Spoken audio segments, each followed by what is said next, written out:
Já disse sim quando queria dizer não? Já aceitou algo só para não desiludir os outros? Já concordou com toda a gente só porque queria fazer parte? Então, se a resposta é sim a estas questões, talvez seja um ou uma people pleaser, uma pessoa que procura agradar a toda a gente. Neste 20º episódio de Pensar com o Coração, vamos perceber o que é ser um people pleaser, o que é ser uma pessoa que agrada a toda a gente, como é que isto surge e o que é que pode ir fazendo no seu dia-a-dia para ser menos people pleaser e estar mais alinhado consigo mesmo, com aquilo que necessita e com os seus valores.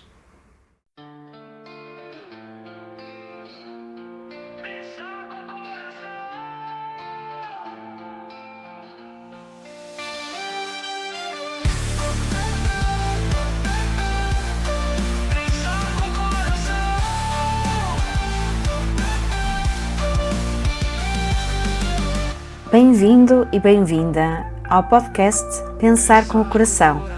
O meu nome é Lili Andrade, eu sou psicóloga clínica e estarei consigo neste podcast para descomplicar a psicologia, explorarmos as profundezas da mente, descobrirmos novas perspectivas e cultivar o bem-estar. Vamos a isso? Comecemos pelo mais importante, que é o que é ser um people pleaser? O que é ser uma pessoa que agrada a toda a gente? É uma pessoa que é mesmo concordante com tudo, mesmo que isso vá contra os seus princípios, a sua forma de estar no mundo, mesmo a pessoa que é uma pessoa que numa conversa é capaz de concordar com a pessoa A ou com a maioria e noutra conversa é capaz de concordar com aquela maioria, mesmo que seja diferente da conversa inicial que teve no outro grupo. É uma pessoa que diz sim a tudo, mesmo que se ponha em causa as suas necessidades. É uma pessoa que não quer incomodar, não é? Que não quer perturbar os outros e, portanto, é cuidadosa no que diz respeito ao outro, às necessidades do outro. E, portanto, muitas vezes vê-se a fazer coisas que não queria, vê-se a ter mais trabalho do que aquele que queria, vê-se a ser concordante com diferentes atitudes, não é? E não pensa que isto é uma coisa que acontece só com os jovens, não é? Aquela expressão que eu não gosto muito, não é? Uma Maria vai com as outras, ou o Manuel vai com os outros, vamos colocar então assim, que é esta ideia de querer agradar e de querer continuar a fazer parte daquele grupo, não vem só na adolescência, não é? Portanto, muitas vezes nós mantemos isso na nossa vida adulta.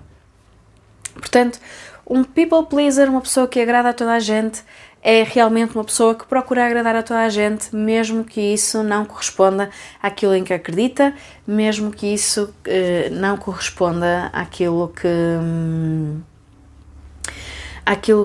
que é, não é, na sua essência. E nós temos tendência, enquanto espécie, porque nós somos seres sociais e, portanto, queremos pertencer a uma comunidade, queremos fazer parte, temos falado muito sobre isto em diferentes episódios deste podcast e só para vos trazer aqui uma experiência social que fizeram, já não me lembro exatamente o exercício, mas foi um documentário que vi há uns anos atrás e basicamente a experiência social era a seguinte: tinham as pessoas, eram convidadas, não é? E era-lhes feita uma pergunta básica e tinha que escolher a fila da resposta que considerava certa. O que é que acontecia? Tínhamos duas filas, a fila A e a fila B. Na fila A tínhamos a resposta errada e na fila B tínhamos a resposta certa. Mas na fila A já estavam lá meia dúzia de pessoas e na fila B só tinha uma pessoa. Então, quando a pessoa chegava, via duas filas, uma com a resposta A e outra com a resposta B. Portanto, relembro, a resposta A já tinha meia dúzia de pessoas e a resposta B só tinha uma pessoa na fila.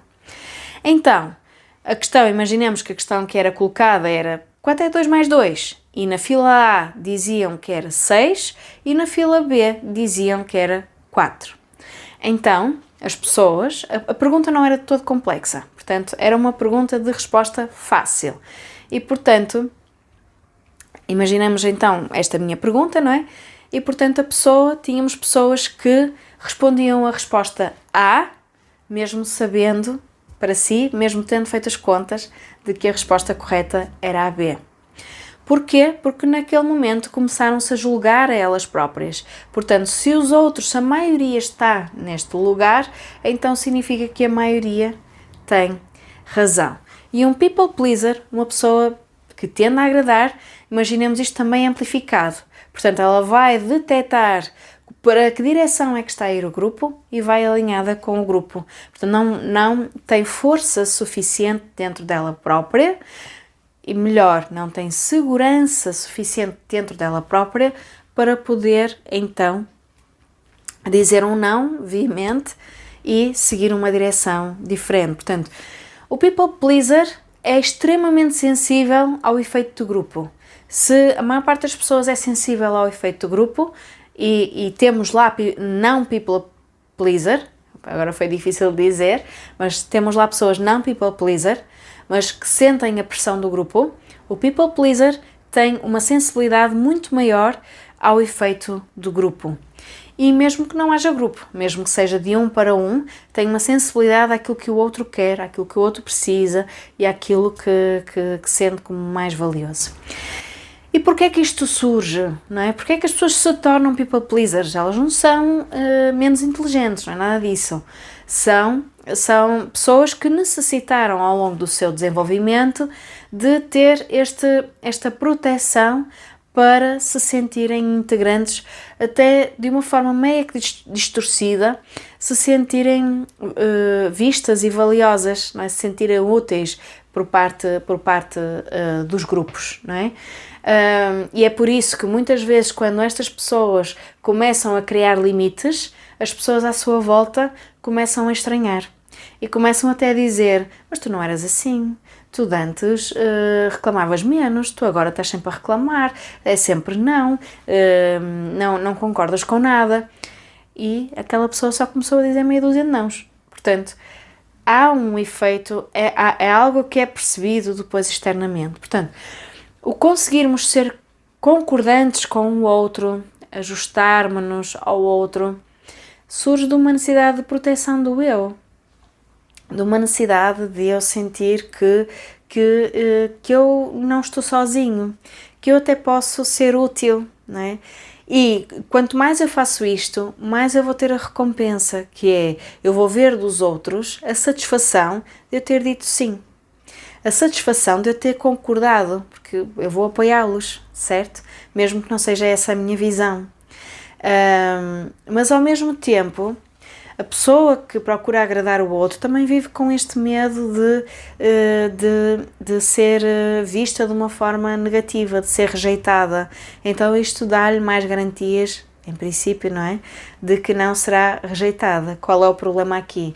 Alimenta-se aqui muitas vezes círculos viciosos nas relações em que não há espaço para o eu, em que eu não posso de facto ser visível porque eu nutri esta dinâmica de que eu estou centrada no outro. E o outro habituou-se a isso, habituou-se a ser agradado, a ser visto, a ser reconhecido, a ser concordado, não é? E portanto, isto insufla também o ego do outro. No livro O Mindset, de Carol Dweck, traz o exemplo, a propósito das empresas, de os líderes se rodearem de pessoas que trazem ideias contraditórias. Porque os que tentam agradar a liderança, não é? Aqui os people pleasers, mas estratégicos, os que tentam agradar a liderança, concordando, não permitem ver outros pontos de vista que podem, por exemplo, acautelar riscos de determinadas decisões. Então, nos lugares de liderança, é importante nós termos pessoas connosco que nos validem. Ok, sim senhor, determinada ideia, mas também tragam este sentido crítico e que ponham em causa as nossas ideias, para nós podermos também construir algo melhor e também termos uma percepção de nós próprios, se formos os líderes, não é? Para termos uma percepção de nós próprios e das nossas ações porque senão achamos que está sempre tudo bem, não é? E é essa uma das consequências nas relações, é que se eu for people pleaser, não é? Eu vou mostrar ao outro que está tudo bem, e o outro vai estranhar num dia em que eu disser que não está. Portanto, já percebemos que o que é ser people pleaser. Porque é que isto surge? Isto está muito ligado à nossa história de desenvolvimento, à nossa infância, à nossa adolescência, portanto, tem raízes mais profundas. Desenganem-se que é uma coisa recente, portanto, tem raízes mais profundas no nosso desenvolvimento, portanto, na forma como os nossos pais, se têm uma relação mais ambivalente ou mais insegura, eu posso sentir mais necessidade de querer agradar aos meus pais, são mais críticos, também posso sentir esta necessidade de ser mais people pleaser, não é? E vejamos depois também na adolescência, esta minha integração num grupo de amigos, será que eu passei por dificuldades ou não? Que vantagens é que me trouxe alinhar com toda a gente?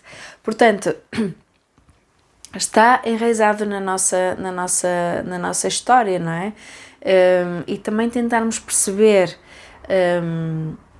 o que é que este querer agradar os outros está a tentar fazer por mim, qual é a mensagem, qual é a intenção positiva, ajuda-nos depois a perceber aqui as raízes deste processo e para podermos depois reconstruir também essas fatias da nossa história para nós nos desapegarmos destes mecanismos. E então, pensando aqui de forma prática, já dei aqui uma dica de algo que nós podemos fazer, é mais introspectivo, é mais analítico, nem sempre é fácil fazermos isso sozinhos, mas o que é que nós também podemos fazer para sermos menos people pleaser? Nós, primeiro ponto é nós trabalharmos neste nosso fortalecimento. Portanto, procurarmos fortalecer a nossa autoestima é fundamental.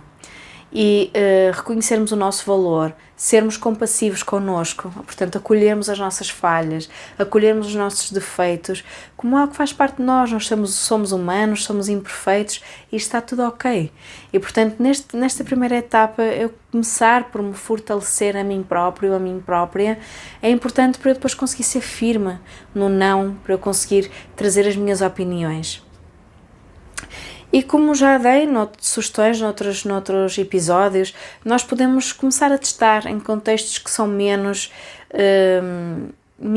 perigosos, aqui com aspas, para nós, ou às vezes sem aspas. Portanto, testarmos em alguns contextos, começarmos a verbalizar aquilo que nós pensamos, darmos o nosso parecer, darmos a nossa opinião. Temos sempre a oportunidade de voltar atrás, de parar nestas conversas.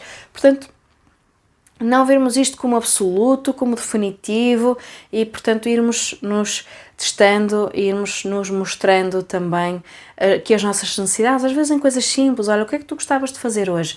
Fazer este exercício também, porque as pessoas que tendem a ser people pleaser não fazem este exercício, que é o que é que eu gosto, não estão habituadas, o que é que eu quero para mim. Não é? Vêm primeiro o que é que os outros querem e está sempre tudo bem e vão e alinham, não é? E nós também flexibilizamos isto, eu posso ser people pleaser num determinado contexto e noutro não, porque se cá o esforço que eu vou fazer para negociar o que quer que seja é muito grande e acho que não vale a pena, então está bem, mas que isso não seja a regra na nossa vida, não é? Afinal é uma escolha, eu vou querer debater muito, é assim tão relevante para mim, ok, então vamos seguir com isso. Isto é uma escolha, é uma posição, então eu posso ir fazendo estas posições ao longo do tempo e ao longo da vida, para ir mostrando mais o meu eu, dar a conhecer mais o meu eu, e é também comum quem está à nossa volta saiba menos sobre nós próprios, sobre a forma como nós funcionamos. Então é uma oportunidade que nós estamos a dar aos outros de nos conhecerem, não é? de nos verem com olhos de ver e de poderem também eles próprios querer fazer algo para nós e conseguirmos equilibrar isto. E outra coisa também que trago como sugestão é sairmos desta ideia de que nós vamos incomodar o outro. E, portanto, aquilo que nós precisamos de fazer é, o outro tem poder e capacidade para me dizer que está a ser incomodado. Então, eu arrisco. eu vou falar com aquela pessoa, olha, eu gostava de falar contigo sobre este tema, ou tenho esta partilha para fazer, gostava de te pedir isto. Está tudo ok. E, portanto, são estes pequenos ajustes que nós podemos ir trazendo para o nosso dia-a-dia e que vão ajudando a desconstruir esta nossa forma de estar na vida, sabendo que podemos encontrar dificuldades, pode ser mais difícil para nós, podemos dar por nós em determinados contextos sempre a ser people pleaser, e aí o que eu sugiro é procurar ajuda para trabalhar essa questão, ok? Vai levar mais tempo e está tudo certo, porque à medida que nós vamos nos libertando disso e vamos perdendo o medo de sermos quem nós somos, é altamente libertador, é leve, e então eu sinto uma segurança e uma vontade e uma tranquilidade cada vez maior, por isso a jornada vale a pena, não é? Mas não é um momento em que eu sou isto e depois passa a ser aquilo. É uma construção em que eu vou largando esta minha forma de estar e vou-me permitindo ser e estar de uma forma mais alinhada comigo. Portanto, fica aqui o convite e portanto, faça esta reflexão e ponha em prática. Refletir é importante, mas depois também precisamos das ações. Espero que tenha feito sentido, que tenha sido um bom convite aqui a várias reflexões e, antes ainda de terminarmos este episódio, permitam-se deixar aqui alguns comentários, subscrever para acompanharem todos os episódios e vemo-nos então no próximo episódio e até lá, pense com o coração.